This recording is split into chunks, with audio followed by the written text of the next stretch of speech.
Halo semuanya, jumpa lagi bersama aku di channel Kataya. Di video kali ini, aku akan melanjutkan alur manhwa Superhuman Battlefield.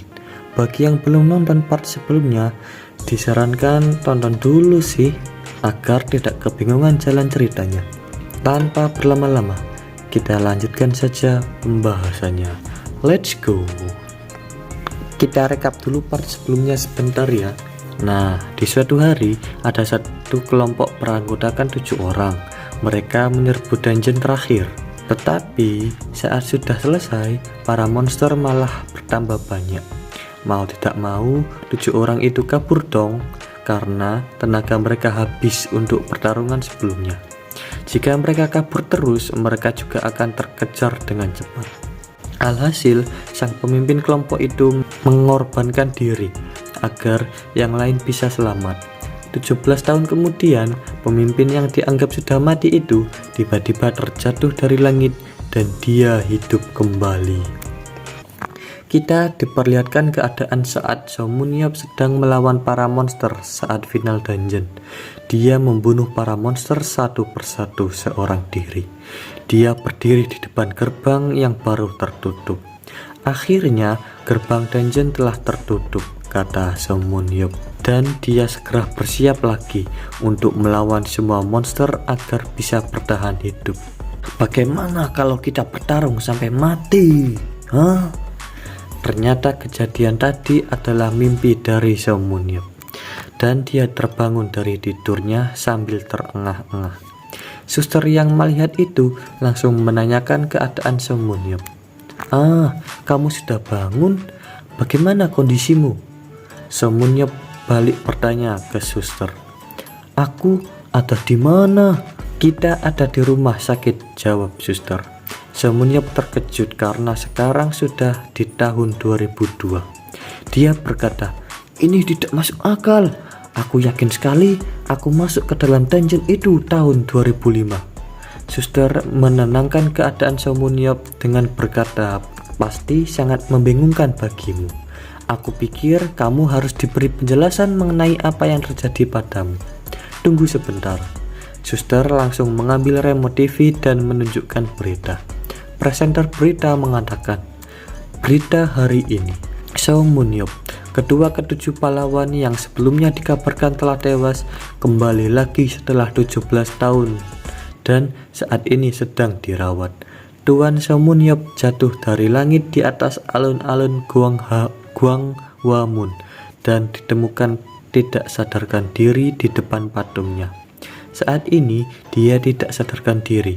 Dikabarkan kalau dia tidak menderita luka yang serius. Kemungkinan besar dia masih seorang superhuman, karena penampilannya sama sekali tidak berbeda selama 17 tahun.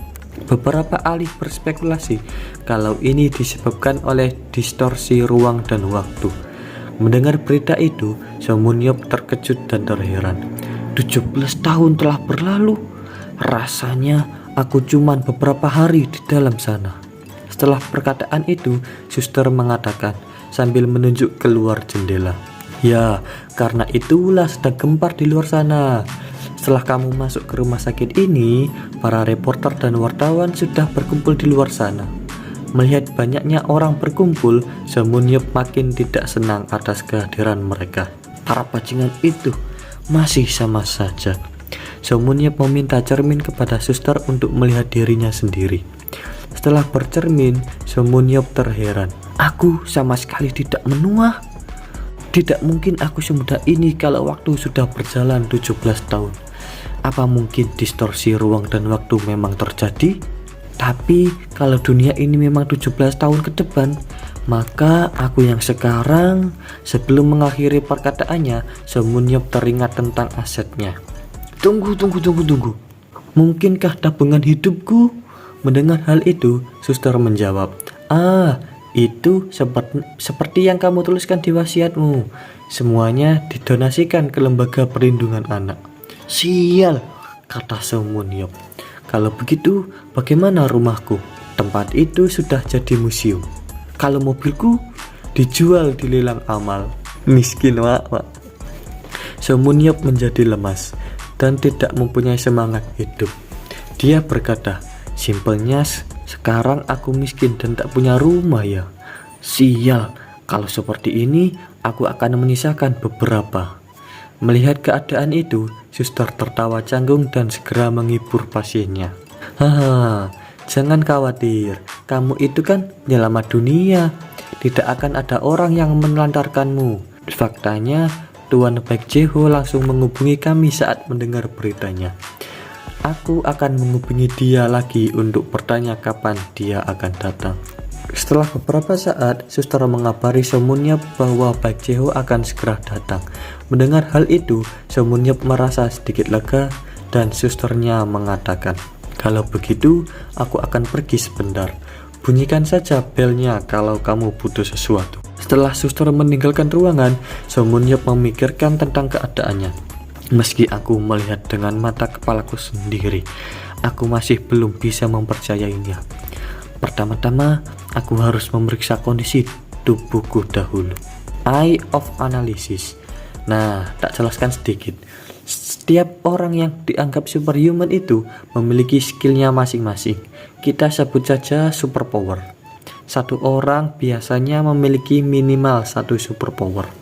Ada juga yang memiliki lebih dari satu superpower. Nah, gimana cara dapatnya? Sepengetahuanku, superpower bisa didapatkan melalui kondisi khusus, kayak pertarungan hidup dan mati, pelatihan ekstrim, dan lain-lain. Oke, kita lanjut. Di deskripsinya, Eye of Analysis bisa menganalisa dan memvisualisasikan bakat dan kemampuan dari makhluk hidup, tapi kekurangannya hanya pengguna yang bisa melihatnya. Bagi Semunyep, Eye of Analysis adalah superpower yang bisa membuat dia menjadi superhuman terkuat di dunia. Mata itu bukan hanya melihat kemampuannya saat ini, tapi juga melihat potensi perkembangan mereka. Karena itu, dia bisa menjadi lebih kuat dengan lebih cepat dari siapapun. Bahkan, Baek Jeho yang merupakan salah satu 7 pahlawan menjadi lebih kuat berkat mata itu.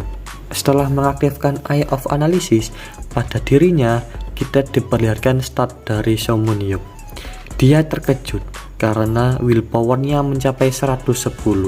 Tak jelasin lagi kenapa Semunyep terkejut melihat willpower-nya 110. Karena stat mentok yang dimiliki manusia itu cuma 100. Bahkan Semunyep mendapatkan superpower baru yang bernama Immortal. Di deskripsinya disebutkan, Anda akan imun pada kematian yang disebabkan serangan fisik. Dia bertanya-tanya, apa mungkin karena pertarungan final dungeon itu ya?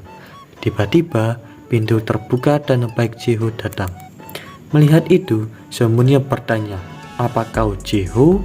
Melihat teman lamanya ada di depan matanya, Baek Jeho pun tidak bisa menahan air matanya. Apa kau benar-benar kembali?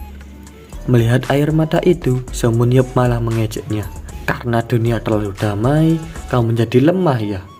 Mendengar hal itu, Baek Jeho langsung mengusap air matanya dan tersenyum. Malam pun tiba. Mereka berdua berbincang sambil meminum kopi. Semunyep menanyakan keadaan Baek Jeho dengan nada mengejek. Hei, apa kau sudah selesai menangis? Baek Jeho menjawab ejekan itu dengan berkata, kau akan merasakannya juga saat sudah tua nanti.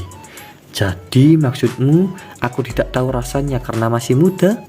Kata Semunyep dengan nada sarkas. Ngomong-ngomong, apakah sudah menepati janjimu? Janji apa? Kisah pahlawanku, bro. Itu aku menyewa ghostwriter. Mereka terkenal membuat novel fantasi. Ada juga dokumenter dan film tentang dirimu. Mereka membuat kisahmu seperti kisah mitologi. Ya, aku sedikit kecewa sih dengan kualitasnya, tapi semuanya jadi sangat populer. Bahkan film itu menjadi peringkat 1 di IMDb. Setelah mendengar semua penjelasan dari Baek Jeho, Semunyep terdiam sejenak dan menikmati indahnya suasana kota pada malam hari sambil mengatakan, kalau begitu, apa yang harus kulakukan sekarang? Aku kira aku sudah mati di dalam dungeon. Tapi saat aku membuka mataku, aku berada di rumah sakit. 17 tahun telah berlalu dan dunia sudah terisi dengan sesuatu yang belum pernah kulihat sebelumnya. Ku dengar ada barang yang namanya smartphone. Aku cukup terkejut.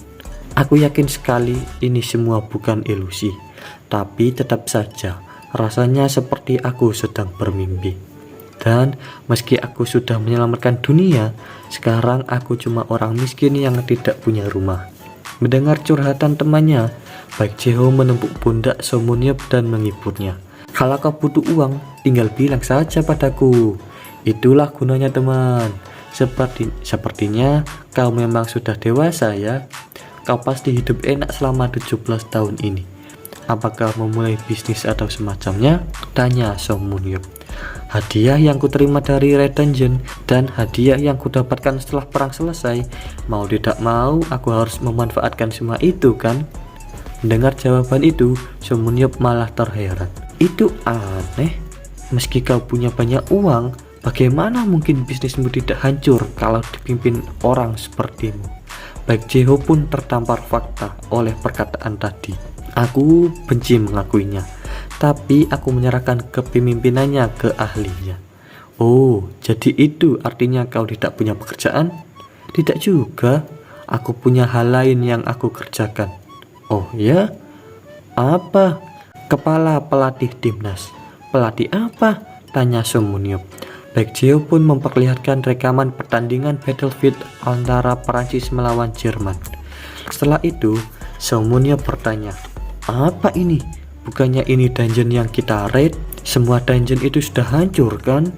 Mendengar pertanyaan itu, Baek Jae-ho menjawab, oh, itu olahraga realitas buatan yang bernama Battlefield. Mereka membuat ulang dungeon ke dalam virtual reality dan menggunakannya sebagai arena untuk kedua tim saling bertarung. Sejenis olahraga lah. Bisa dibilang olahraga ini menggunakan superhuman karena mereka tidak ada pekerjaan sebab dunia sudah damai. Sekarang olahraga ini jadi yang paling populer di dunia. Tapi bagi So Mun-yeop, Battlefield hanya sebatas perkelahian anak muda.